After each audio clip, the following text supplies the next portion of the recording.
যারা আন্দোলন করছে শুধু তারাই নয়, দেশের 18 কোটি মানুষই আওয়ামী লীগকে চায় না। চট্টগ্রামে তারুণ্যের মহাসমাবেশে এই মন্তব্য করেন বিএনপি মহাসচিব মির্জা ফখরুল ইসলাম আলমগীর। এ সময় গণতন্ত্র প্রতিষ্ঠায় সবাইকে সতর্ক থাকার তাগিদ দিয়েছেন দলটির স্থায়ী কমিটির সদস্য আমির খসরু মাহমুদ চৌধুরী। চট্টগ্রামে পোলো গ্রাউন্ড মাঠে নেতাকর্মীদের ঢল নামে। নগরী ছাড়াও বিভাগের সব জেলা উপজেলা থেকে যোগ দেন নেতাকর্মীরা।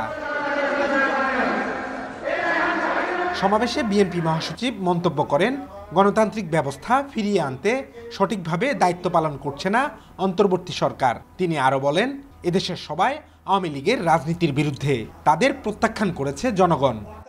আমরা এই মাঠে যারা আছি তারা সবাই শুধু নয় বন্ধুগণ, আমরা বাংলাদেশের 18 কোটি মানুষ এই আওয়ামী লীগকে দেখতে চাই না।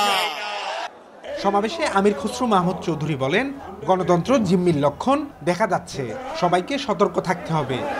বাংলাদেশের মানুষকে জিম্মি করে কারো স্বার্থ, কোন গোষ্ঠীর স্বার্থ আদায় করা সম্ভব হবে না।